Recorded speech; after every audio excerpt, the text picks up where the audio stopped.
Highlights in Basketball Part 2. From the beginning, I wanted to be the best. I had a constant craving, a yearning to improve and be the best. I never needed any external forces to motivate me. By Kobe Bryant.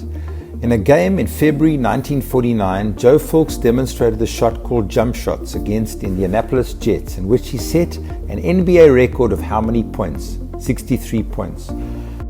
The sport inventor Dr. Naismith invented basketball to be played indoors due to winter. But where was it first played? YMCA Training School in Springfield, Massachusetts. Who has the most number of coaching titles? Phil Jackson. When Kobe Bryant was first drafted to play in the NBA, how old was he? 17. What NBA player is known for being nicknamed as the Houdini of the hardwood? Bob Cousy. Join us on Telegram, Instagram, and Facebook for more of English in 60 seconds.